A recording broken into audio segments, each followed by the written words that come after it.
Last spring we were able to for YouTube. Okay. Oh, YouTube. Man, well, I didn't know I was going to be YouTube famous. Okay, here we go. I would have combed my hair better. Anyway, so well, we were really lucky last spring to partner with the Salt Lake Tribune and put out a special issue with the Salt Lake Tribune, all produced by students, both writers, artists, photographers. And through that, a lot of people reached out to me and to some of the students.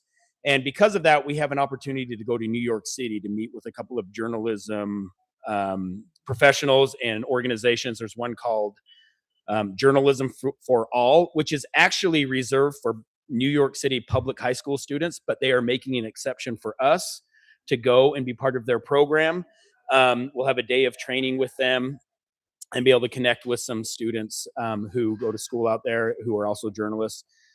It's run through the Newmark School of Journalism, Graduate School of Journalism. And so they're going to be doing a program for us. And then there's a television program some of you might be familiar with called Democracy Now!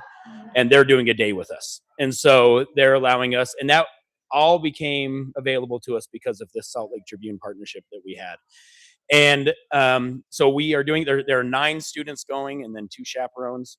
And we've been raising money for it through a couple of different means, but we are now starting with Landon's help. We're going to be doing kind of a community outreach program with businesses and individuals in the community. And we're just asking for any help that anybody would be willing to give to help cover some of these costs. I'll let Jane talk about that for a minute because she is going to be one of the students going and can tell you more about the student perspective. So I am the associate editor on the Highland Rambler, and I have absolutely loved my experience at Highland. Both my grandmas actually majored in English, and my grandma, Jeannie Jardine, I don't know if any of you know her, actually taught journalism at Highland and helped with the newspaper. And so I feel like I've been able to live her legacy and as I've continued to write. And I used to think that I could write my way out of any problem. I loved when my teacher assigned an essay because I thought I was just the best A+ student ever. Many tears were spent when my dad would go over and review and tell me how many things I actually did wrong in my essay. But I learned to love this process of getting out all my thoughts on a computer or handwriting and getting feedback of how I can improve and be better and refine my skills. I've been able to repeat this process a lot in journalism and write many articles in different things about sports and my own opinions and editorials, and was even able to publish in the Salt Lake Tribune. And these experiences really helped encourage me to go and seek a career in journalism if it's possible. And I'm just so grateful for my experience. And in COVID, I was supposed to go to New York, but it got canceled thanks to the pandemic. So this has been my chance to go back to New York and learn so much more about English. And we would love if you're able to support this community and continue to find ways to keep good journalism and raise high school students correctly. So thank you so much for your time. What? Yes. So, I don't know. We did bring a few flyers, just a handful that we were going to just put up on the table. They have QR codes on them. This is the letter that actually is from Jane. We have all 9 students who are part of this have written letters. Starting next week, we're going to go around to different businesses in the community with a flyer. So if you're a business owner, you might see one of our students come by. If you don't want us to harass you, let us know and donate tonight. But okay. I think Landon put it. Yeah, he put it in the newsletter, and he's been a great support for this. And we're just looking for any help anybody can give to offset some of the costs for parents. Yes. When is the trip proposed? Yeah. And how much is going to be your total cost of your trip? We are leaving in 1 month, April 5th, over our spring break, April 5th through 10th. This was proposed back almost a year ago, but it took a long time to get approved, as sometimes these things do. And so we started fundraising in a little bit in December, but then hit it a little bit harder after we had to figure some things out. So the estimated cost of the trip is about $21,000, just under. We've raised close to 11,000 so far before this. And so we've done a pretty good job so far with some different contacts, different organizations, and now we're trying to just push us a little bit closer to that goal to offset some of the costs for parents, so it's not prohibitive. And then anything we make that we don't use on the trip will just go back to the program to help with publishing, supplies. As Principal Chatterton can tell you, money is getting tighter and tighter with some of the new laws that have been passed. Yeah, and he does a great job trying to find money for every program that we can, but we need community support in a lot of different areas. And so that's why we're here, is just hoping that you can spread the word, and any help we would appreciate greatly. Have you guys tried to maybe give it the Salt Lake Tribune and maybe put an article in the paper? So I did talk to them. Some of they won't do an article, but some of they donated. The Salt Lake Tribune donated money. So when we did the special edition for them, they sold advertising specifically for that and donated all the revenue to us. And so it was a little over $2,000 that they donated to us. And then some of their reporters have donated. And so they've been amazing. Some of them shared it on social media, but they've been unbelievable in their support of the Highland Rambler. And but they won't just like do a generic type article about you still print the newspaper and you're going to go to New York. So they did something last year when we did the special issue. Their editor Lauren, she wrote something for that, kind of talking about the Highland Rambler a little bit and why they chose us to be part of this special section. And so I knew. Oh, okay. I knew she. Yeah, she. Okay. Well, then let's find her. Anyways, okay. Yeah. No. No, she's been unbelievable, and she's one of the reasons that we have some of these connections in New York, and so I owe them quite a bit. Yeah, and she so was just here like a month or two ago. Last month, yeah. okay. Do you want to like pass one around? Yeah. So we You can wanna- pass and scan and then leave the rest? Yeah. Thank you. You have both of these. I don't know. You go towards the Highland Ram Foundation. Yeah. Yeah. So that's what these are linked to. The nice thing about that is there's like with the SNAP raise, we have to pay a percentage to them. This one we don't. So this is a great one. I don't know anything else. Okay, I can talk forever, and I know that. Yeah, Yeah, because my kids will tell me. Yeah. So I'll it's see you like- later. Thank you for coming, guys. Yeah. Hey, let's have fire. Come on up. Jade is one of our best. We have the privilege of having this starting. Thank you. Thanks, guys. See you tomorrow. All right. Hi, everyone. Hope you guys can hear me. Don't want to take too much of your time. Is that better? They don't put me in front of a microphone very often. They like to keep me tucked away, so I apologize about that. Don't want to take too much of your time. My name is Christian Lavender, one of your local firefighters. Running out here at Station 3 down by the golf course. Just want to take a quick moment and share with you a little message that our fire chief wants us to give to the community. We know it's spring's around the corner. We know we're starting to get some bouts of good weather, but as any of us who have lived in Utah for at least a year know, our springs are kind of crazy, and we don't know if we're having fourth winter or fifth winter yet. No winter. Exactly, or no winter in some cases, like this year. Just with the forecast being to be a little bit colder in the upcoming weeks, he just wants to take a second to remind everyone to have a good way to heat your home, be able to stay warm when you're outside, make sure you're dressed appropriately. And should something happen and you lose power and don't have the ability to heat your home normally, have a backup plan somewhere you can go. We strongly advise that you don't open up your oven and try and heat your house that way. It is a big fire hazard. We are just really appreciative of the moment you guys give us to do this and meet you guys outside of something besides an emergency. So thank you so much for letting us come and do this. We appreciate having you guys here and serving you. Anything else? Any questions for us? Yeah. Anybody have anything? You gotta get it. Oh, come on now. Is it? Oh yeah. Okay. We're shooting. Any questions for us? Anybody has? Okay. My name is Captain Jeff Kaufman. So I'm with I'm at Station 3. Been there for about 13 years now. So yeah. Yep.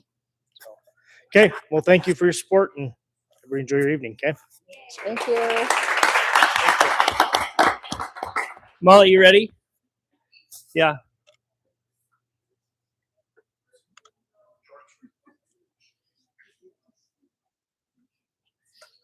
Hello, Molly Jones, Secretary of the Sugar House Chamber of Commerce. Tonight is a slightly special night. We're going to do a little thanks, and I'm going to introduce the new team. So first off, I want to invite Mark Holland, our treasurer, to come up and join me. Congrats, Mark. Welcome. And then I'd like to introduce our new co-chairs, James and Scott. You guys want to come on up? Woo!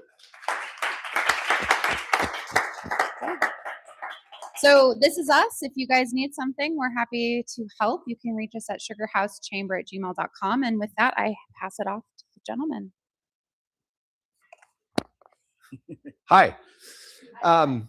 We have a little gift and honor for Erica and Brandon. You know, nonprofits are interesting things because you take a term and you sometimes end up with a sentence. And these guys have been doing this hard work for 5 years now. And we really appreciate all they've done for the community and the hard work they put in year after year after year. And we're honored to try to fill the shoes that they've had for the last 5 years. With that, we'd like to invite Erica and Brandon up.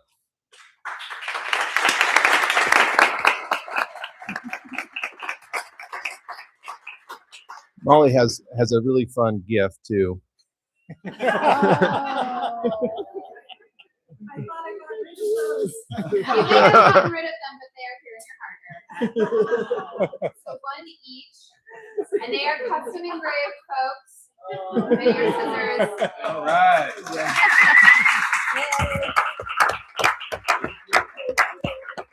There's a bit of a backstory with those. When we first met and we were talking about reopening 11th East, Brandon said, I've got these big ass scissors that I bought and we've never used them.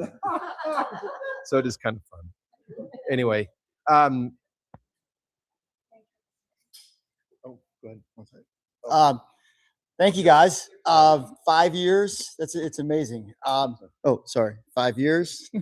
So yeah, no, we're excited, James and I, to take over the chamber. We're super excited that Mark is going to stay with us as treasurer. So we have some balance. It's nice to know we actually have some money in the bank. That's pretty exciting. And James came up with a great idea in the back there that maybe one of our first acts as co-chairs is to donate some money to the Ramblers and their trip to New York City. So,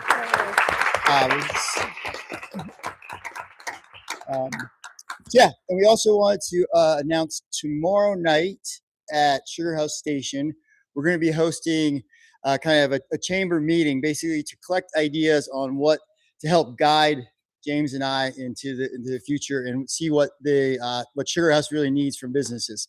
So tomorrow at 6 p.m. 6 to 8 at Sugar House Station. Just a quick item is having gotten to know Erica and Brandon over the last 2 or 3 years. They put in an enormous amount of time on their own dime, and I can just imagine what they're feeling right now. 5 years and all I got was a lousy pair of scissors.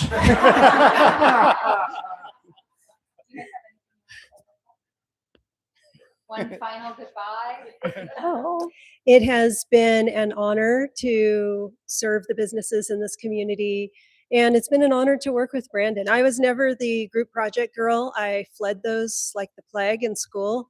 And this is the first group project I've ever had that I actually enjoyed working with the team. So I appreciate you so much. The last 5 years has been a pleasure. And I appreciate all the support from the community. And you are in good hands. I'd echo that.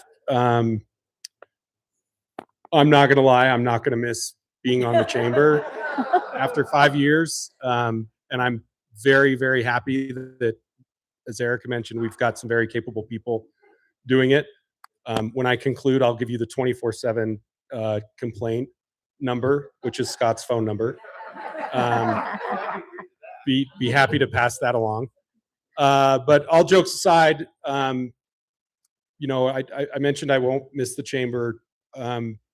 But I will absolutely miss the people. And I look very much forward to seeing them in a non-chamber capacity, because that's really what I still miss to this day is the interaction with, whether it's folks from the city, Getting to meet people like Derek and Jen, James, Molly, Mark, a lot of people in this room. I mean, hell, I started with Judy on the land use committee. I still read the emails, by the way. Back to trustee duties for Yeah. So to everybody who's been along for the journey, thank you for your compassion and support. And if you want Scott's phone number for those complaints, just come see me over here until I leave. And last, I want to give a big thanks to this one.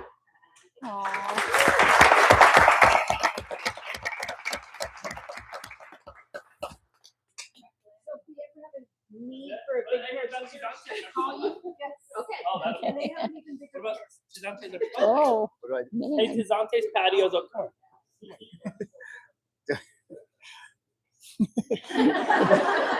I'm not really an in front of person people. Yeah, Scott Little, owner of Tizante, right on 11th East, across from the post office. Thank you. Thank you. We kind of recently tagged ourselves Sugar House's community living room. So again, we're in a nice, beautiful old house. We have 85 different varieties of tea, an amazing natural wine list, and some really delicious, simple, affordable food. And I encourage you guys all to stop by. If we didn't have winter this year, the patio has been rocking all winter. So it's kind of been super fun to see people out there and have that energy. I'll leave a couple coupons for you guys over here. So please stop by. Yes. That's a great question. Is there anybody from transportation here? We do have 5 or 6 spots behind our building. And then McClellan Street, typically on weekends, is really free for parking. And then also you have the east side of 11th East is kind of available for parking. We do have incredible bike lane. Also, it's accessible bikes. We have bike racks right in front of our place. Any other questions? Okay, Landon. Yes. And they sell new hats. Mike, you ready? All right, we're gonna hear from our treasurer. Hello, everyone. Good to see everybody. Good to be back in front of you all. I think I was away for the last couple of meetings. My work schedule didn't allow it. But just an update on our finances. Our U.S. bank account were $6,270.47 as of today when I checked it, ran the numbers. And then the PayPal, thanks to some folks in this room here, their generous donations, we've got $674.56 in that account as well. So appreciate all the generous donations. One thing I think we'll hear about later tonight is I believe the information got passed along to some of the trustees in the last meeting about maybe moving forward with some new stuff for our website and for our email newsletter. So we're looking at ways to control costs, and I know we bounce around sometimes on the agenda, but we'll be looking at that, I think, later in the meeting. And that's what I got for you guys. Any questions? Anything? Landon, we're ready to move on the agenda. I can pull it up here. Are you done? Detective Swift next. Oh no, he's not here. Let's go. Derek. I don't know where he is. Billy, let's go. Leah, we'll have you next when Derek puts the slide up, okay? We haven't heard from Bill Knowles in a while. And stuff's starting to happen, so we thought we should invite him back. You're all right. We'll get you next. Seems like only yesterday. I thought nobody. I'm going to do that. I watch these other guys, I can do that. You'll be, I don't know, glad or not glad to know that my list is getting longer again. Oh, boo. Yeah, I guess that might have been it. But I'll walk through this, and there's a lot that's still kind of fuzzy in terms of going to happen as far as timing. So just allow me a little leeway on that. We're trying to tie it down as recently as this morning and this afternoon. But anyway, to start with, our new record holder for the longest overage of the timing for the project to get built goes to, of course, our friends at Monterre. They have far exceeded these guys across the street. They're like amateurs. These guys down there by the park are approaching now 2 years past their original completion date. They may or may not make it on that 2-year anniversary. From what we have been hearing recently, it might go more than that into the summer. We're still holding our breath and crossing our fingers for the end of May, which is what they are still telling us. What we have done is we've had a meeting. Our great friends at the Transportation Engineering Department called these guys to the table here a little over a month ago. Once again, I think that's the third or fourth time in this project history. But anyway, once again, they got it cleaned up. We do have parking at Fairmont Park. We got them out of the dog park. And I think we're also keeping them out of the aquatic center. We've been watching that. It's hard. I stopped one guy yesterday or day before, Monday, and it turned out he wasn't one of them. So I apologized. We were nice, but he had a red vest and all that stuff on. And so I said, hey, you're one of these construction guys. You're not supposed to be parking here. We've got plenty. Oh, no, I'm doing a job over in the park over here. I'm working here. Oh, okay. Well, that's good then. Yeah, good. You can. Yeah. But anyway, all I'm just saying is we are keeping an eye on it. And God willing, and the creek don't rise, that project will get done in my lifetime. I think I've said that before up here, but I'm once again now optimistic. We've got a new project right next door to it that, as you may have noticed, is more than broken ground. They've knocked the building down and carried it all away. That site now is getting prepared for construction. It will be, as I just heard this afternoon, delayed a little bit beyond what they thought would happen in late March. And now we're looking at late April to early May. One of the things that's been consistent with these newer projects has been the uncertainties of the financial situation in terms of cost of building these places, because of the obvious tariffs and all that stuff is jacked the cost up of the materials. And so a lot of these folks are having to go back to the drawing board. That was the case with this, and they're still building it, of course, but they had to rejigger some things, and they'll be getting underway again somewhere in mid-April to early May.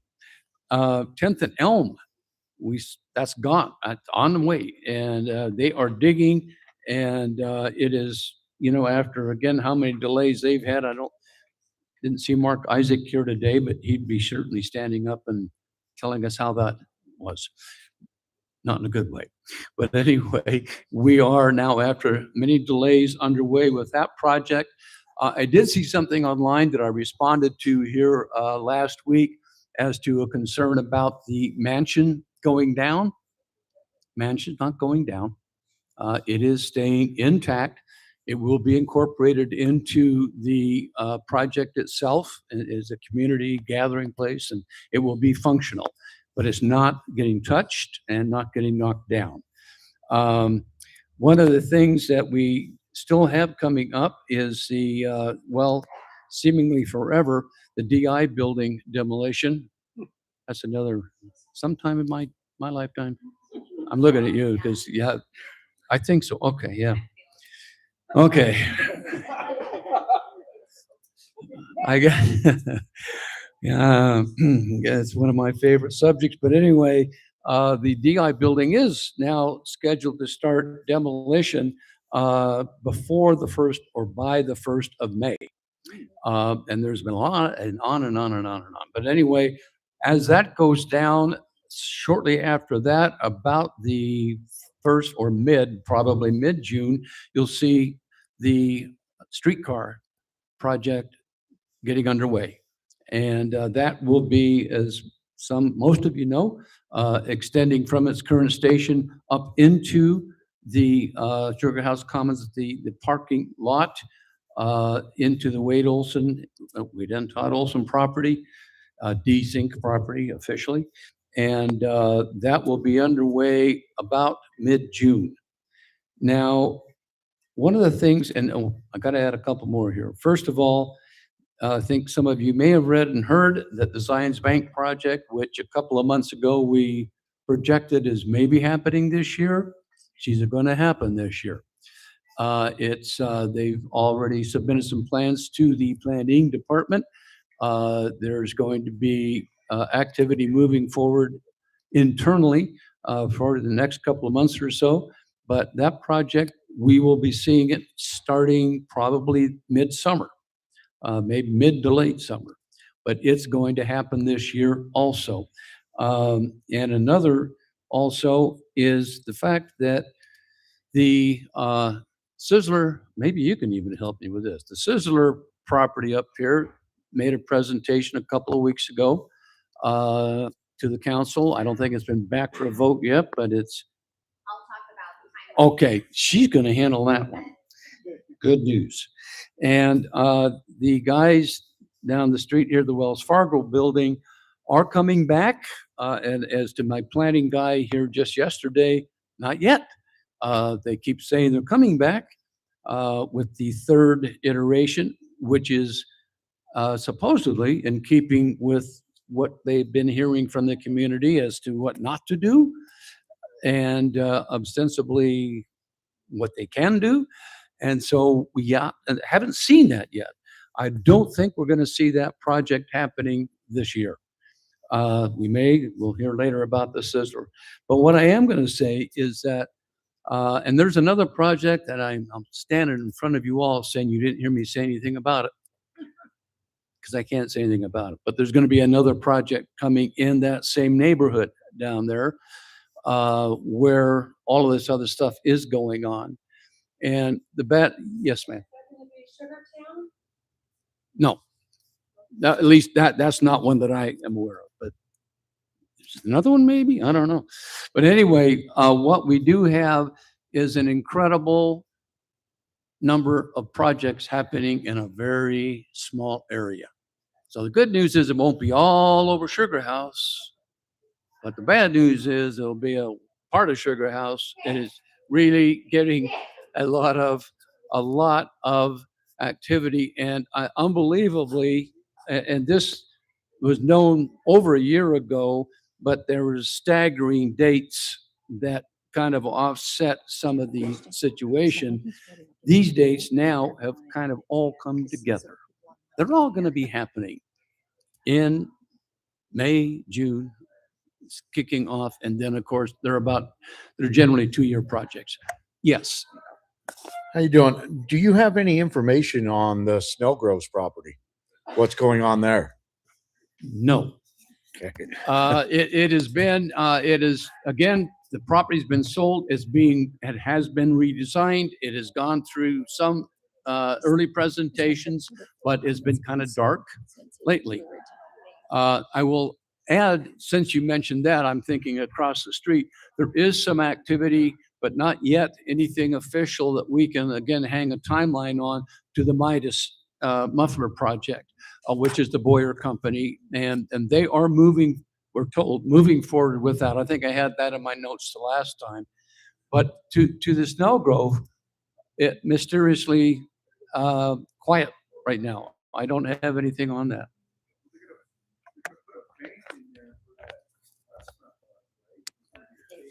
Well, that finally opened up. I could take you down that lane of a story.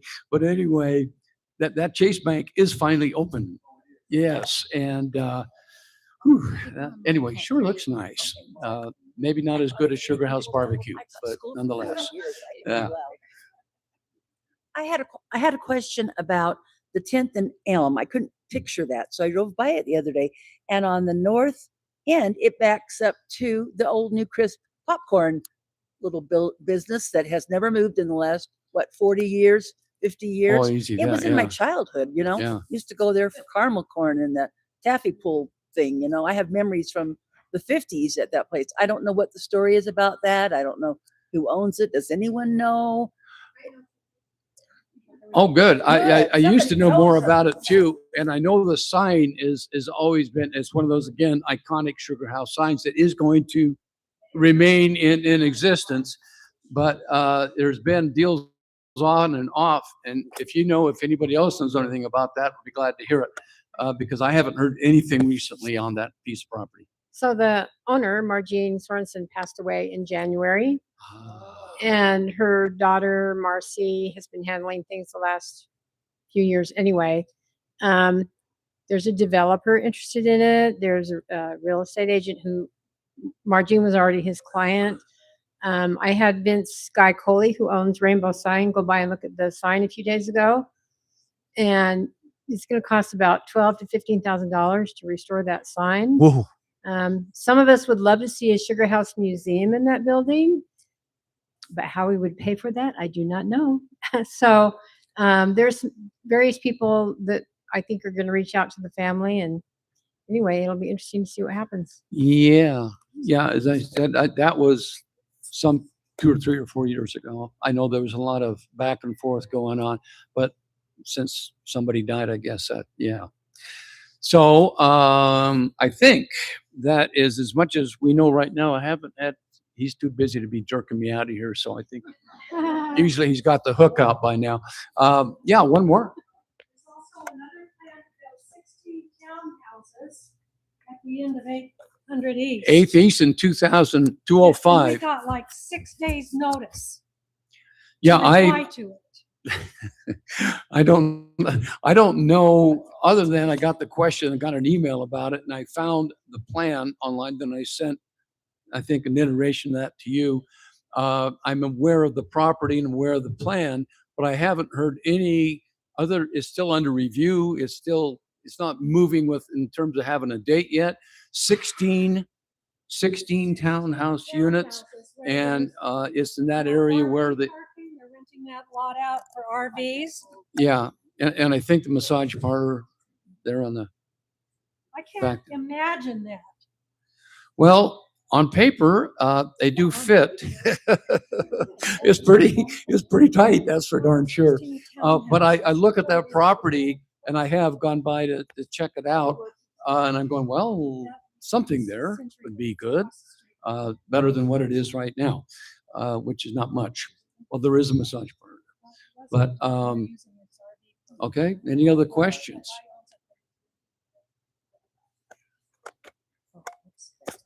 Just a quick question. What is the Zion Bank project? Zion's Bank project is, of course, where Zion's Bank is. They're on the corner of Sugarmont and Highland Drive. The Gardner Company has made a deal. I saw a presentation maybe a year and a half or so ago. They are planning a residential project there, taking that whole property site. And they're actually asking, I think, for a rezone to get the business Sugar House district down the street to allow for a 10-story building. I know that's being proposed. Don't know how it's going to go. But the fact is, they have been working on these plans for quite some time. Zion's Bank would go back into the bottom of the building, and then you'd have, 9 stories of residential above.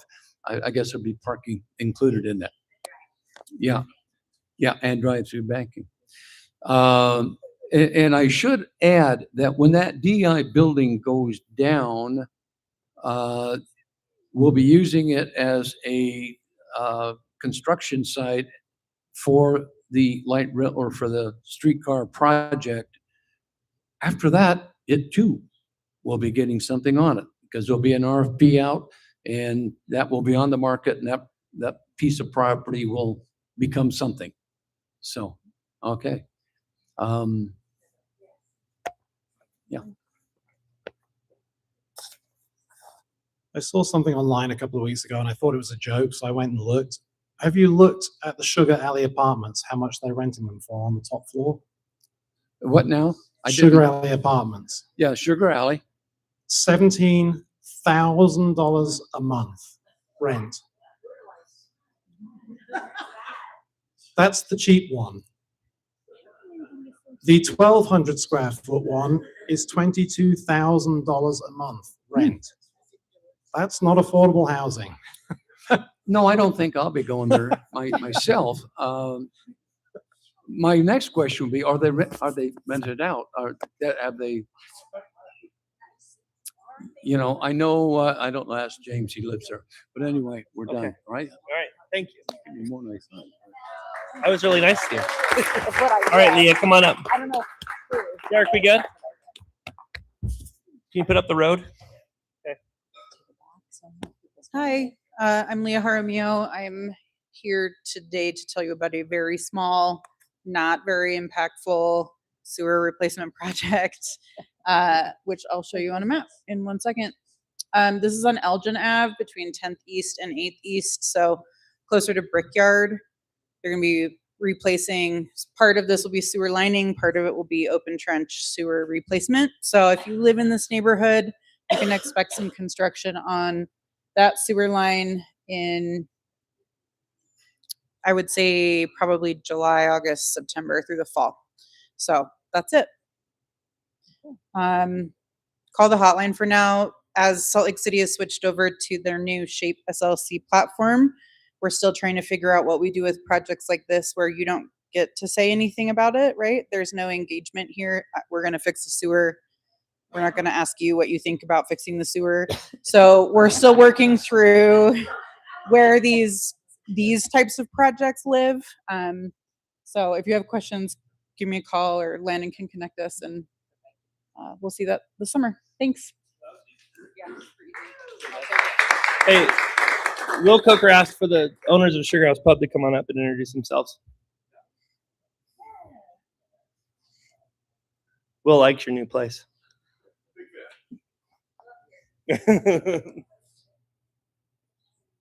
Hello, I'm Xenia.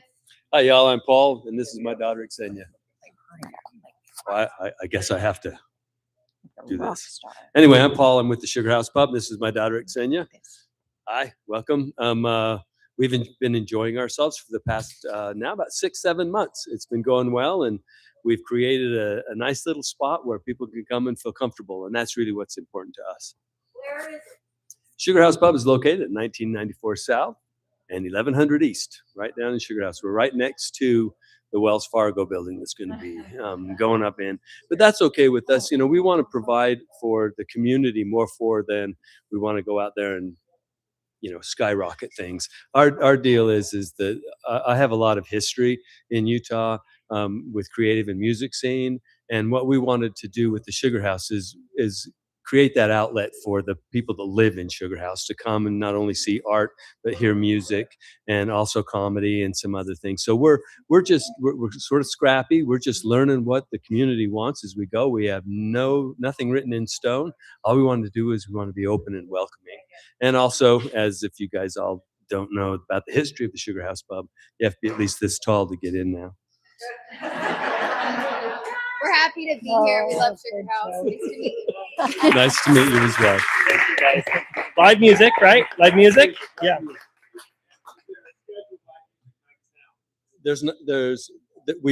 We are booking on a random basis. There are no specific nights for things. We do a comedy show that started at the Tuesday of each month and the last Tuesday of each month, and that wants to expand into a little bit more regular basis, but we're still working out the schedule because we have so many people talking to us about playing at the Sugar House Pub. And it's really important for us to be able to allow those musicians that time. We're not a big band thing. It's more singer-songwriter. We're not expecting to do punk rock like my history shows, but all of it is about, you know, allowing that space so that people can actually come forward and perform for others. If you go to our website, you can see our event calendar at sugarhousepub.com. Thank you. Thanks, guys. Thank you. All right, we have Derek coming up next. We're happy to report that the Sugar House radio station pays for itself. We have something for us. Yeah, so our next step, now that it's paying for itself, we're still raising money. We want to invest in some scheduling software so we can actually maybe bring some live voices onto the radio here and there. And then also this recording, we're gonna try to pull the audio off and rebroadcast the council meetings. So 6 a.m. the next day, 7 p.m. the next day, and then I'm probably gonna run it on a Sunday evening as well. So listen for that. We'll post it on social media.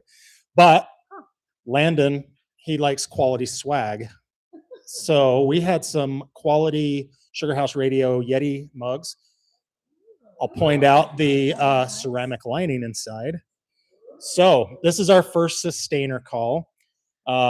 These are a retail value of $40. So for $60, you can get a mug and a sticker. We can do it two different ways. You can give Mr. Treasure Man $60, Mr. Landon $60. We'll give you a mug right now. Or we can bill you $10 a month for 6 months. And I'll have that set up by tomorrow afternoon. So if you don't get one tonight, go on to sugarhouseradio.org and then you can get one tomorrow. So thank you guys for listening, and it's growing. So it's really cool. All right. Let's see. I think it's Precinct 5 School Board. Son, come on up. So she's running in November. This is your precinct, right? Are you 5? I don't think I'd meet the height requirement for Sugar House Pub. Sorry, and I'm gonna have to try to get used to this. So my name is Sandra Buendia. I was an educator. I'm recently retired, just a little over 18 months, and a lot of people are kind of like, including my mother and sister, asking, why are you running for Salt Lake City School District Board of Education? And it's because retirement's boring. I haven't found it fun yet. So anyway, as an educator for 37 years, 27 of those in Salt Lake City School District, I am a product of public education. My daughters graduated from public education, Salt Lake District. My eldest grandson is in public education right now. He's a 13-year-old at Bryant. And I have clearly two twin 5-year-olds that I care for on Tuesdays and Thursdays because I don't have enough to do. So anyway, why not do school board, right? So my priority, what drove me to education from the start, is my desire to really have an impact on students. My mom still asks me how I had the patience for it because she thinks that I'm the petulant child, that I was when I was a teenager. And I say, Mom, but no, I actually like kids. And I have experienced elementary. I tried kinder one summer, didn't work out for me. Decided to go into first grade instead. But I have elementary experience. I have secondary experience.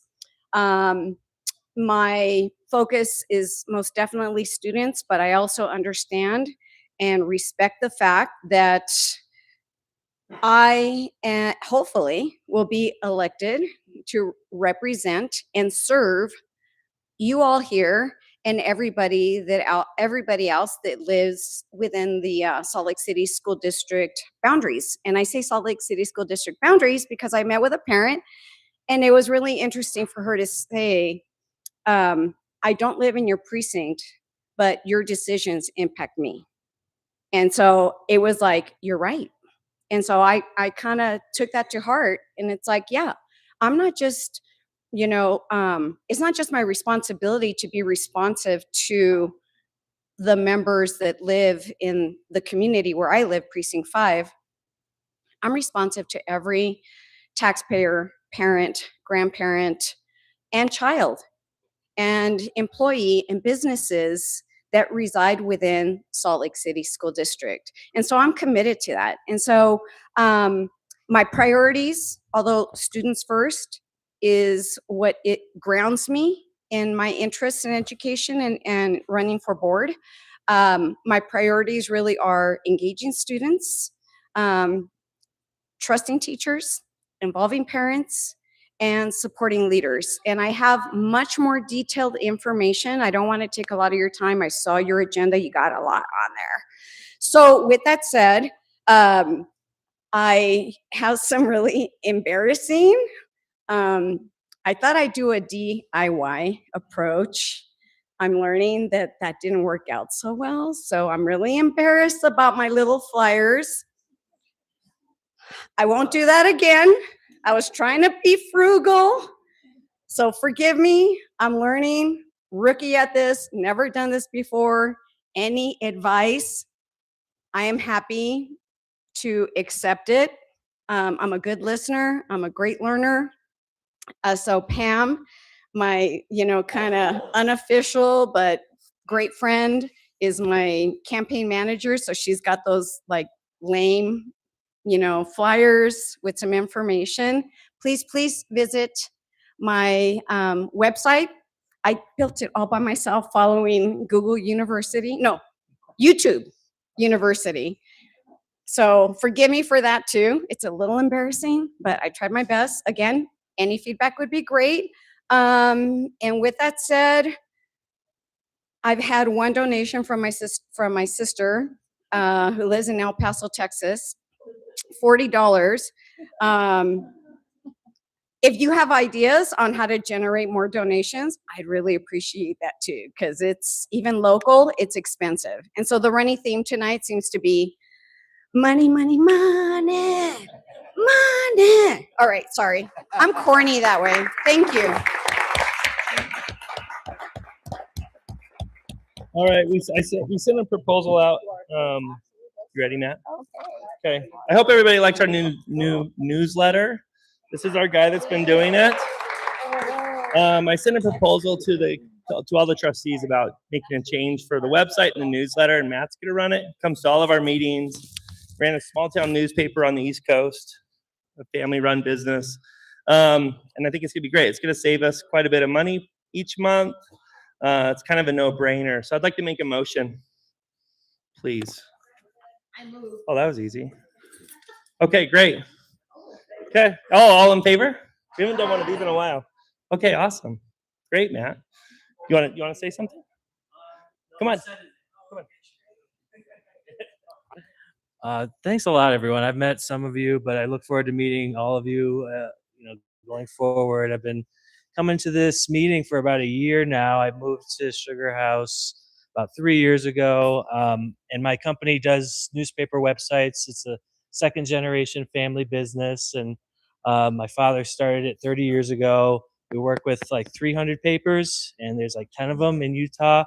And I'm developing some tools for reporting to help reporters cover city council, community council meetings, county. And it's kind of like an AI assisted tool. So I'll be running that, and it's really exciting for me because I'm trying to develop it for my customers who are all over the country. But now I have this opportunity with you all to develop it for my community, and it's just completely changed the way I look at the project. I really am enjoying it and look forward to working with you all on the new site. So thank you so much. Appreciate it very much. Thank you. Yeah, thank you. All right, Rachel, you ready?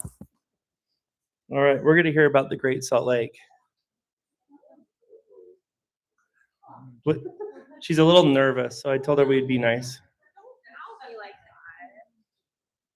You all have to promise to be nice now.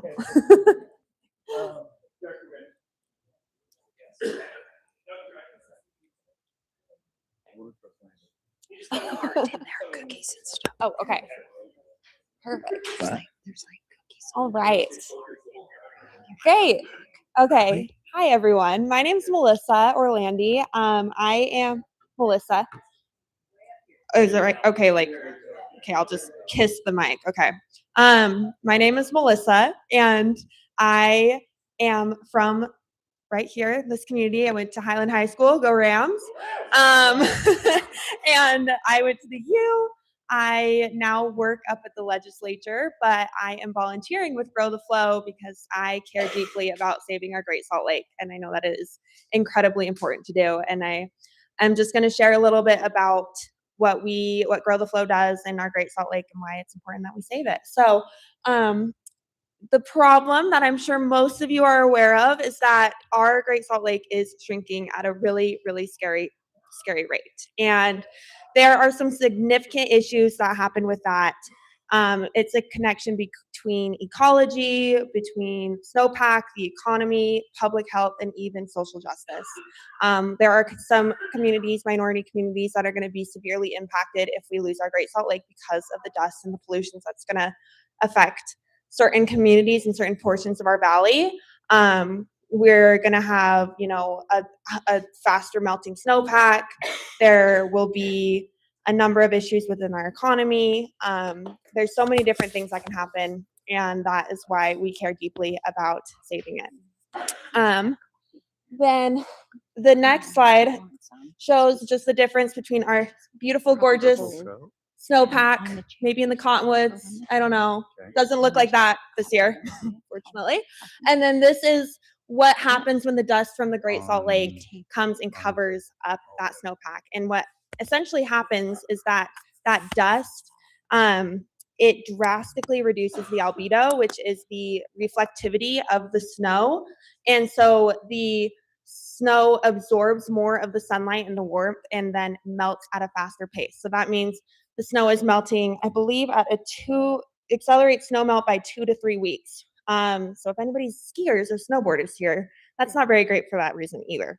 But the next slide is going to show you a lake in California, or what once was a lake in California called Owens Lake. This lake is a cautionary tale for us because it dried up completely because of upstream diversions, which is very similar to what's going on with the Great Salt Lake.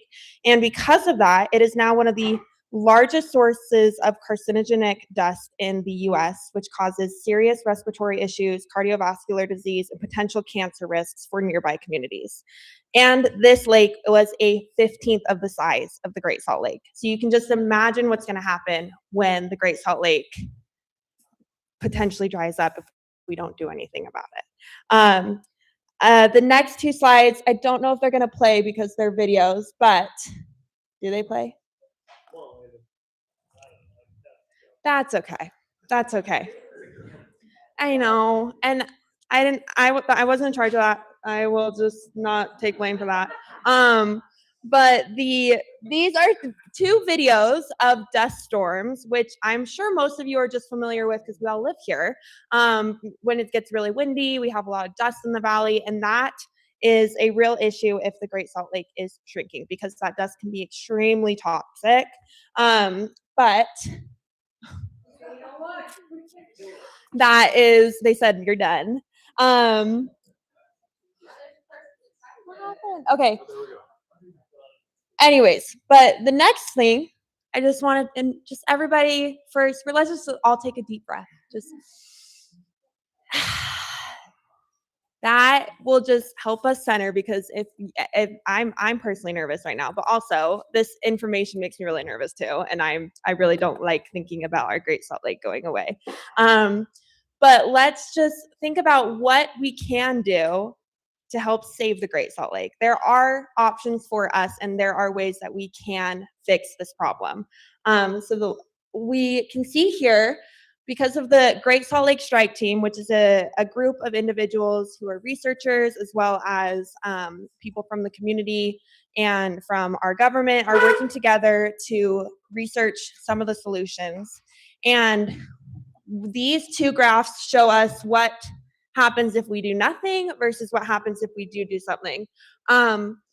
It might be kind of hard to see, but this line right here, this black line, is the mean between all of the simulations that they ran. So if we do nothing, this is our serious adverse effects, transitionary, and healthy is the green. If we do nothing, we're heading straight towards adverse and seriously adverse effects. If we do start doing something, which would be increasing the inflows by about 800,000 acres of water, water. That's yes, a lot of water. Okay. If we start increasing that, we're going to get to the healthy zone. And this is something that we can do and we can move towards with the right solutions and the right things.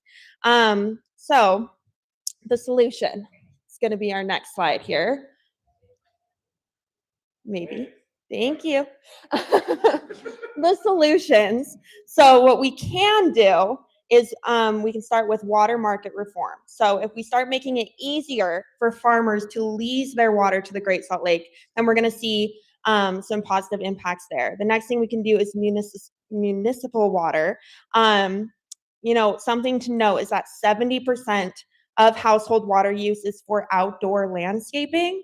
So if we can start converting that landscaping to more water-wise landscapes, I mean, I love grass too. It's nice, it's soft, it's fun. But there are ways that we can be a little bit more responsible with our water usage. And it's important to note that it doesn't just fall on agriculture. It's also something that we can do ourselves as well. And then robust funding is another important thing. We want to make it easier for households to convert their landscaping and into more water-wise landscapes. So that is another important thing that can be a solution. So Grow the Flow strategy is grounded in policy, in public support, and in research. And so what we do is we work with our current legislature and different government officials to create better policy that works for the Great Salt Lake and saving the Great Salt Lake.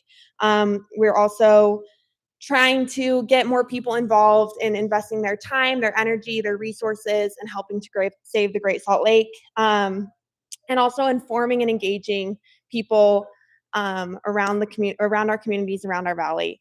And then we also invest in science and innovation that helps shape the Great Salt Lake and further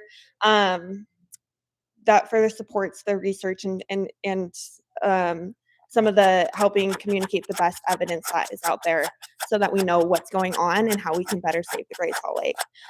So if you can see on the next thing, what can you guys do to help? So it's important to note the legislative session does end on Friday. So we are at the end of that cycle. I'll be the first to tell you that I'm really grateful for that because I work with the legislature and it is a crazy 7 weeks up there. But that doesn't mean that contacting your legislators and being involved in the policymaking stops on Friday. That goes all year because the work that they are doing, it starts just right back up again. And if we are communicating with our legislators, we're working with them, we're connected to our representatives, we can find ways to present these solutions in the policy that's being passed and like find better ways with our representatives to work for our Great Salt Lake. And I have really come to understand working with the legislature that these representatives are also people. They care deeply about our communities. That's why they're up there. I would say most of them. I can't speak for all of them. but don't tell anybody I said that. But they are also people. And like, for me, I was very intimidated by them. I was like, I don't know how to talk to them. I don't know how to talk to my representatives. They just talk to them. They're people, they care.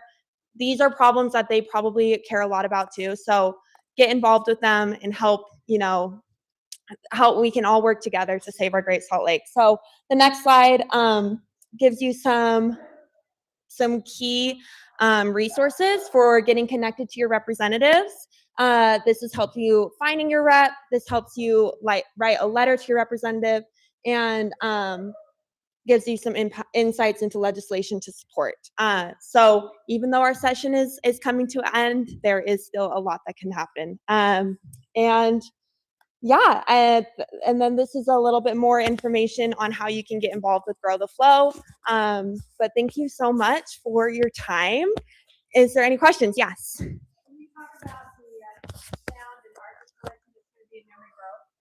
I personally don't know anything about that, but do you know about that? Yeah, I have a slide about it. Oh, perfect. That would be awesome. Okay, thank you. Sorry, I don't know that much, but yeah. And the piece of legislation that we should know about, just one of the back. Oh, am so sorry. I do not know those off the top of my head, but I will go back there and research and I can let you know at the end of this meeting. Yeah, I am sorry. Don't know that. The piece of legislature that I work in is criminal justice reform for my day job. So I am completely on the opposite side of things. Not opposite, but a different section. That's what's taking up my brain right now. If you wanted to talk about SB 290, I could talk for an hour about that.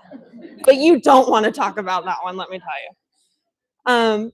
Any other questions that maybe 10% chance I can probably answer? Okay. Thank you, guys. Thank you. Hey, do the fellowship guys want to come on up? Come on up. The fellowship guys. Highland Construction starts next month. That's fact. Finally, facts. Thank you. Hello, how are you? My name is David. I am the operations manager of the Fellowship Hall. Anybody ever hear of that place? All right, good. We're the Fellowship Hall. We're down there at 2060 South Windsor. This is our first time. My board member over there, Terry, and Mike are in the background there. This is our first time that we've come up here and joined you guys in this community event. Not many people know who we are or what we do. We are a sober community, a sober hall. We cater to 12-step programs, Alcoholics Anonymous. We've been around down at that building there since 1991. I've been involved with it since 97, and it has literally saved thousands of lives. Right now, where we're at, the pandemic, coming out of the pandemic, it has really hurt our membership. It has hurt our club. I've been managing the place now for the last 3 years, roughly 3 years, and bringing it back. We have been doing a lot more things in the community. We have concerts down there. It's a safe, sober place for all ages concerts that go on down there. We have community events that we do that. And I am starting a Saturday market. There's a flyer down over here and one up on the board. Starts this Saturday, and it'll be running from March until October 17th. And we're doing that so we could start bringing the community to us. And we're getting out here in the community, let people know what we do there. Our main mission is to help people get sober, stay sober, and interact with the community. We are a 501c3, a nonprofit, and the only way that we do survive is by donations, by fundraising, by working with grants. We need a lot of help in that. Ourselves, myself, I have written a grant. I was just up there in session this couple of weeks ago and talked to appropriations there. But we do need the community to help us. And again, my mission and the mission that I have is to grow our foundation, which has been established since 1951, grow our foundation further out into the community. As we all know, as we just heard, the whole community is growing up around us. Nobody really knows where we're at. We're kind of in the background behind the, what was that bar there? The campfire. So we're in the back lot behind that. And off the street, nobody really, sees us. So I'm trying to be involved up here so more people can come down there, understand where we're at. I got a full-on cafe down there. That's how we raise a little money. We raise, we have a membership that pay dues. We raise a little money like that, but we are struggling, and we could use some help. And there's all kinds of ways that you could help. Like I said, you come down and join our, help us grow that community market. Sugar House does not have a market that I know of, and we're hoping to expand that and bring the community and let that be a lasting thing down there. I don't know, Mike, you have anything that you'd like to add in here?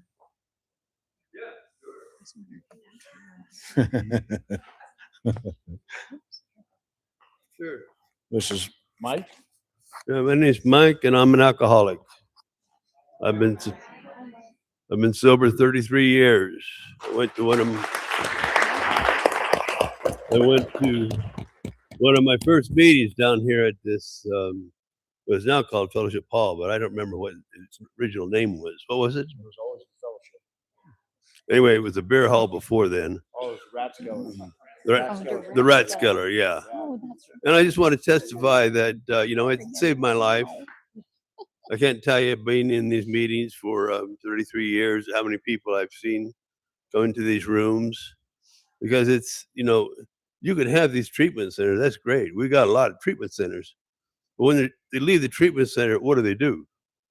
Who do they associate with? I mean, I had a friend on Zoom, met on a Zoom meeting, who lives in South Africa.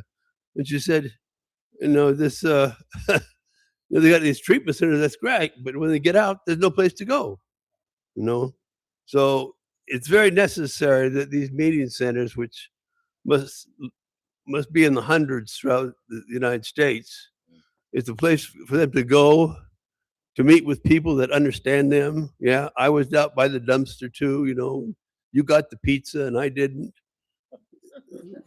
So, it's just a necessary thing to keep the healing going on. And I think it's important to notice too that the healing doesn't just stop with getting sober. As somebody once said, alcohol wasn't my problem, it was my solution. My problem was the fear, the anger, the shame, and then my solution was to get drunk or take drugs until I died. So there's a lot of healing that goes on way past just getting sober. There's a great chance actually to change your whole life. And I can't tell you how many people I always thought were dropouts from high school or something like that, and then I sit down and I sponsor them or I talk with them. And here's a guy who's a genius as a musician. He plays 3 or 4 different, instruments. And here's a guy here who was a marvel at the computer, brilliant. And here's another one who, used to be an attorney, and absolutely brilliant people. I really thought these people won't even know how to write their name, and they're just incredible, and how much they, how much they pinnacles that they used to be at. So I just say these things are really important in the community. And I know most people will say, yeah, we'll give you money if you move away. No, but anyway, all I can say is, yeah, it saved my life. I've seen it save hundreds of other lives. And I guess we're not that well known unless maybe we burn down or something. It's a joke. It's supposed to be a joke, We can laugh. We can do that. So I'm going to give it back to the leader here. Thank you. Thanks, Mike. Thanks a lot, Mike. Yes, so we are having a market on Saturday. It's 9 a.m. to 4 p.m. Please come down and join us. Anybody have any questions? I am looking for vendors. So right now it's a brand new market. So right now we have about 11 vendors. I got room for 60. So I am looking for vendors, and very cheap. $40 for a 10 by 10, $80 for a 10 by 20, which is very cheap on the market scene. Yes, ma'am. So you guys, sorry. There you go.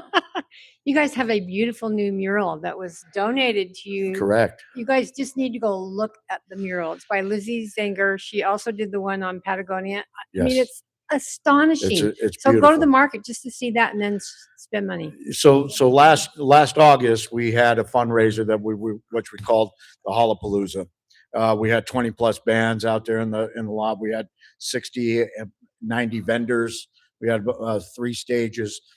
Lizzie Wenger, her father was a member of our community and passed away years ago. And she had come and I met her 3 years ago, and she donated this mural. If you're familiar with Patagonia and that type of art, It is beautiful. You should come down and see it. Yeah, thank you. On Saturday between 9 and 4. Thank you. Thank you so much. Yeah, thank you. Hannah, you ready? Let's do it. Hannah Barton. We got him. No, we got him. Well, when Lori reminded me that I had a slide for an upcoming art installation, I quickly checked my slides and realized that I sent the wrong ones. So the slides are kind of useless today, but that's okay. I can go off book, but I will start with the ones that are relevant really quickly. I'm Hannah from the mayor's office, by the way. I'm sorry I didn't introduce myself. Okay, first, this is relevant for any of you who are connected with any of the schools in the area or maybe have kids in school. The Arts Council right now has a grant application open through the end of the month until the 27th to get professional artists in elementary school classrooms. So it's a super cool program. If you're interested, it's online at saltlakearts.org/grants, or you can reach out to me and I can get you that information. Next, this is what Lori was talking about. We have a sound and light installation coming to Memory Grove closer to the end of the month, starting on the 26th through April 4th. It's a Danish Icelandic artist who has art installations all over the world, so we're really lucky to have him in Salt Lake. This was funded by a grant from the Bloomberg Foundation, I believe.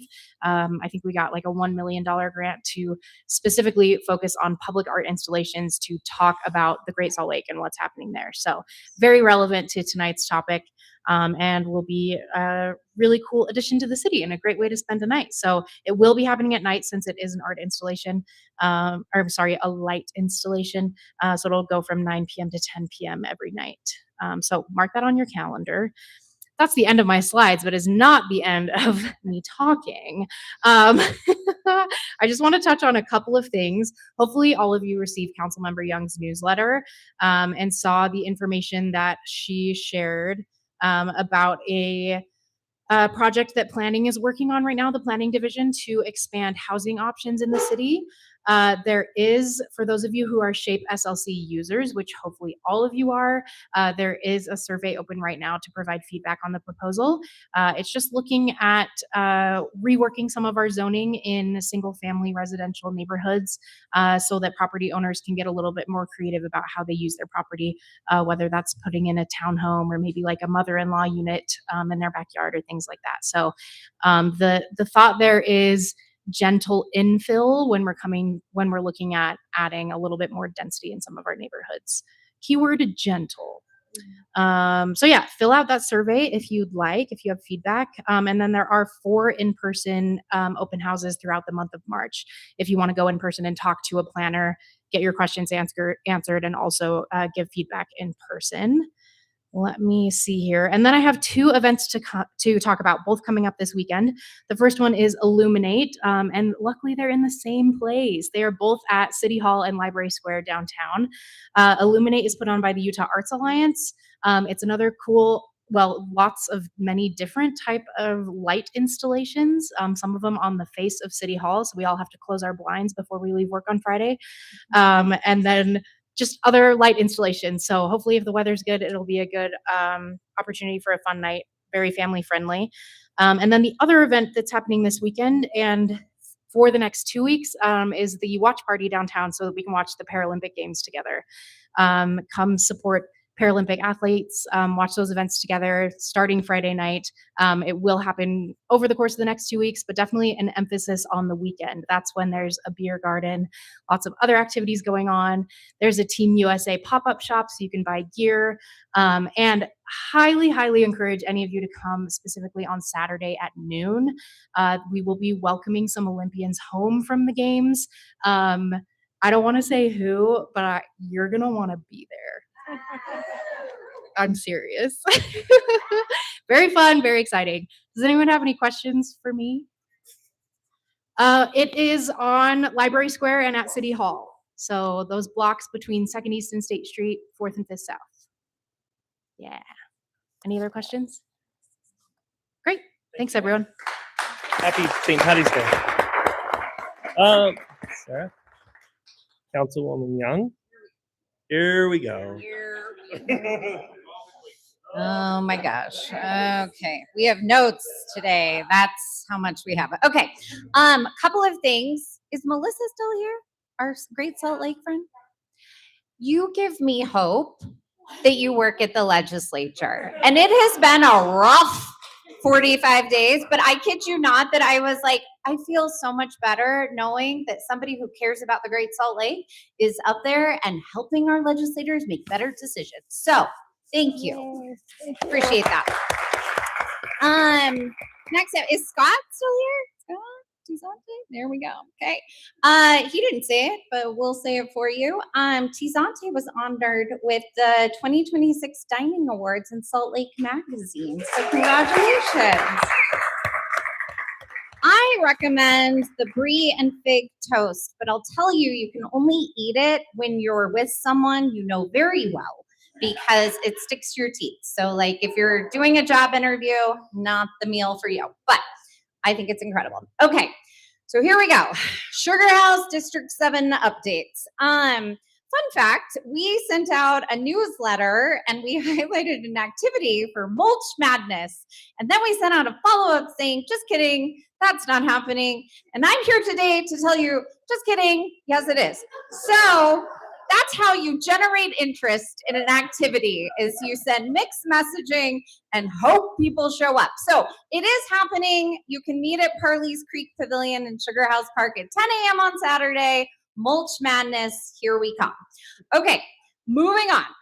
The Sugar House Park proposal for the hotel that is slated for the Sizzler property. Team, we've been talking about this for a while.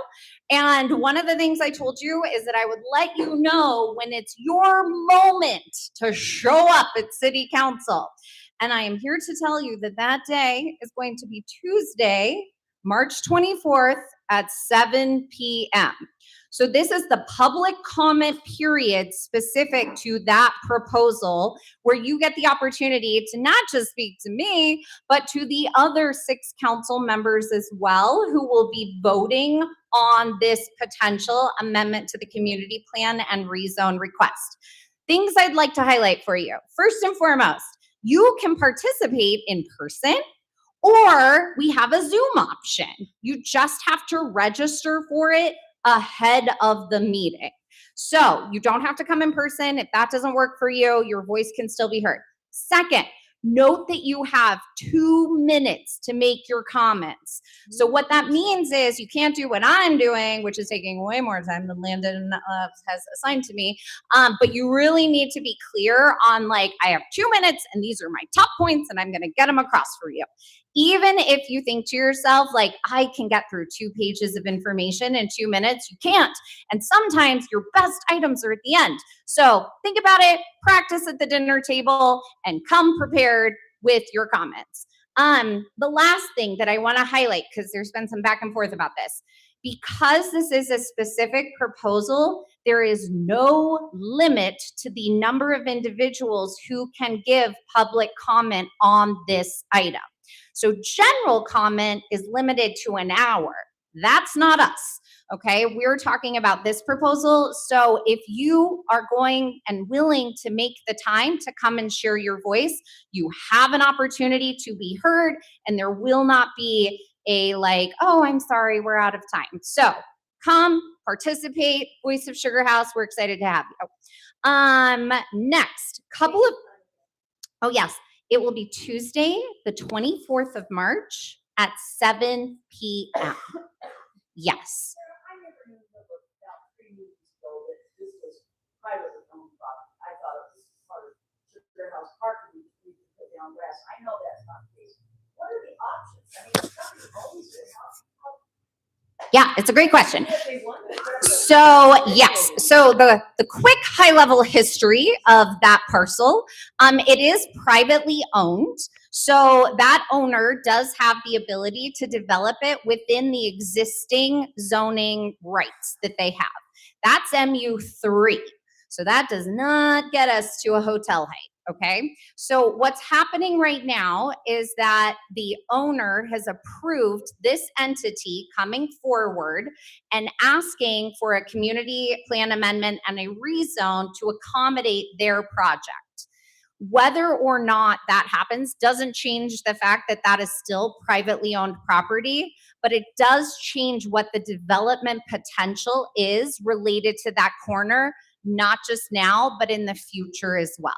So I appreciate the clarification. You're correct, private land. This is not the city selling off part of Sugar House Park. I've had those emails, and we're trying really hard to help educate in that space. But it's still important for you to say, how do you feel about that related to its proximity to the park? Every month, how are they feeling? So we had a work session on it, and you heard me ask lots of questions related to the concerns we've heard from the community members. You also heard Council Member Pui, who's our chair, also kind of re-emphasize some of those key concerns related to the water table, some of the historical efforts of the gas station at that property, and what the concerns of the city were then and how that reflects to now moving forward. I will tell you what makes a huge difference, which is why I'm promoting Tuesday the 24th at 7 p.m., is to hear from neighbors who are like, this is how we feel, like related to that piece. I have for sure chewed everyone's ear off related to everything that I've heard from the community, but I definitely will just say that it makes a difference to have our voices represented beyond just those conversations. Okay, here we go. Couple more things, and then we're going to do the laundry list. Bill shared some project information. I'm going to make a slight addendum to two of those. The Elm, I know, but I was like, I don't want people to be like, what's going on? The Elm Mansion will be touched, but only because it is getting up to code on ADA compliance. So they're not tearing it down, but if you see people like putting in a ramp, I don't want folks to be like, we were told no one was going to do that. No, we are. That's the one exception. They can make it ADA compliant related to then using that center. So you may see some minor modifications in that space.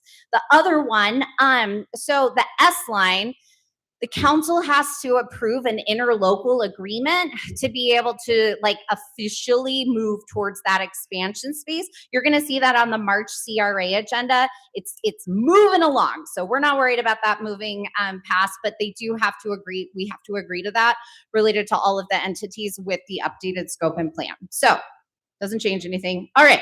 Here we go. I have some updates on other things that are happening in the city. So I have realized that we in Sugar House have had a lot of things to talk about that are happening related to the city. And sometimes it can feel like the only things that are happening in Salt Lake City are in Sugar House. So I'm going to try and right that wrong and share a few additional things that are happening that council is considering and will be considering for your opportunity to be able to then follow up with me, chat about questions, feedback, things you have, even though they are beyond the District 7 border. All right. We have a new housing development that the council is considering that is right outside our border on 2600 East, 1300 South. That would be townhomes and 26 residential townhomes and condominiums with 10% of the homes set aside for affordable housing. If you're wondering where that is, it is the Wendy's gas station on Foothill. It is the properties right behind there. And just so you know, all of the adjacent property around it is MU3, and that is what they're asking for. So that is coming. They've done their initial presentation before council, and we'll be moving into a public comment for that one. New mixed-use housing that is being considered in the city. We also have a 5-story residential building with ground floor commercial space on 530 South, 4th East, which is mixed, walkable, mixed use for downtown. We have a major affordable housing project, the Grove Project downtown, which preserves the Northwest Pipeline building while adding 196 affordable housing units, commercial space, and public plaza that is moving forward. We are exploring the expanded housing piece that Hannah said. I'm going to give a slightly different narrative on that. So team, this is a proposal for zoning that impacts District 7 and District 6 more than the other districts just because of our makeup. So this is one where the input is really important because like obviously we want to hear from everyone across the city, but if you're thinking about like, is this something that we're thinking about, you know, that would be like, you know, downtown or the Jazz or something like that? No. This is like your neighborhoods. So I just encourage you to be involved. We are working with planning on getting a redo related to the full-blown presentation that they weren't unfortunately able to do at Highland High due to some AV issues. So more to come on that, but like I said, please participate. We appreciate it. Community safety. The city is going to be hosting some working groups in partnership with the mayor on immigration related topics in Salt Lake City. So if you are familiar with what's a lot of the public comment that we've been receiving in Salt Lake City Council, this just gives us an opportunity to both share what the city is doing, what our resources are related to legal assistance, help, as well as some of the data protections and the conversations happening related to our public safety officials, and make sure that we're also getting community input on are there other things that we could be engaged in. So more to come with that. Next up, addressing nuisance properties. We will be reviewing changes to the city code that would help address properties that have repeated illegal or disruptive activity, something many neighborhoods have asked for the city to strengthen. You might know we tried to do this once before and it didn't quite land because folks felt like it was limiting their ability to do gatherings in their own homes. And so we're trying to get more concise about the use case and move that forward. The city has invested in some emergency preparedness, new resources. We have a new mobile command center for emergencies. We previously only had one for the fire department, which meant that when there was the really unfortunate shooting that happened on the west side of town outside of the church event, those police officers in a really cold night just didn't have a place to coordinate from. And so they were borrowing the firefighters. And so this gives them the same exact parity in resource, as well as we've invested in some improved wildlife preparedness, as well as updating parking signage for downtown, which you may not think is super exciting until you hear about the fact that we are also currently working and hearing a proposal related to some temporary street closures in downtown Salt Lake for the 2027 open house of Temple Square. So if you're familiar with all of the construction, they are headed towards opening. And as a part of that, because it's opening, everyone gets to go in before they, take it through its process, by which then not everyone can go in. So as a part of that, just so you know, the church would be paying for the street closure. So they would be paying for all of the rental of that property over those months. It's a total of $2.3 million in fees that they would be compensating the city for. And we're working very closely with them on the safety issues and opportunities there. They're really working hard to try and make this as welcoming as possible. If you get a tour pass, which they're going to have an app for, it also gives you free UTA transit ride for the day so that hopefully you can get down there without driving. They have a whole busing plan to bring people in and out with what that looks like. And they're coordinating with the Downtown Alliance to be able to involve more of our small businesses downtown and to help promote frequenting those businesses next. Last but not least, there's two more. Small support for small business. So the city has an economic development loan fund, which provides financial support for small businesses that may not qualify for a traditional loan. Our next round is open and we have 10 new business slots available. So EDLF, opportunities for small businesses. If you know a small business in Salt Lake that's been trying to, maybe upgrade their equipment, but have had some financial barriers, this is a really great program to help get them across that finish line with financing that may not be available through a traditional lender.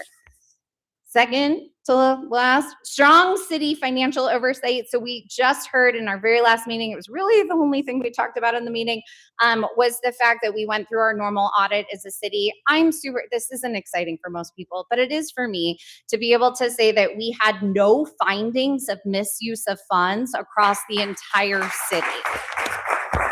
That's huge, because these are taxpayer dollars, and just huge shout out to the finance team and to the mayor's administration for the great work to make that happen. that was a lot of information. I know that there are questions and comments, but I also know that a lot of people like to get home at some point. So I will stick around afterwards, and I'm happy to answer any specific questions you have about individual projects or projects we weren't able to touch on tonight. Landon, thank you so much. Damn, well done. You killed that. Chris, do you have anything for transportation? You good? Sally, I know you do. Small big thing. You talk about community building. This thing's great. Heart and soul. It's that time. Soul's coming up. Getting ready for music stroll. Okay, you hold it. This is our poster for this year, and it would be really nice if Sugar House Community Council has their name across the bottom as a stage sponsor. So, in keeping with the theme of tonight, I also am begging for money. And stage sponsorship this year, that's the main stage, main event sponsorship is $850. Our costs continue to go up and up and up. And if you don't believe me, ask me how much a porta potty costs to rent for an afternoon. It's outrageous. It's crazy. So again, we're going to have 40 bands, 14 stages. It's always, you guys probably know this, what's the date? June 13th. Second weekend in June, always the second Saturday in June. Close guess though, Sarah. Thank you. So this year, I guess that is June 13th. This is our 11th year, and it just keeps rolling and rolling. And we already have our 10 food trucks assigned. So yeah, if you're curious about the food, you can ask me that later. And there you go. Awesome. Stage Well done. sponsorship. Good. Sarah, anything from Fairmount Park? All right. Thanks, Scott. I do have one more thing. If there's any businesses here who would like one of these posters to hang up, these are my first give one run. to that guy right there, Scott. And one at Highland High. All right. Well, thanks again to Matt for redoing our newsletter. Keep pumped about it, man. Okay. Thanks for coming tonight, guys. Meeting adjourned. Done. Thank you. Meeting adjourned, Jared. Good meeting. Good meeting. Thank you. I don't let people talk.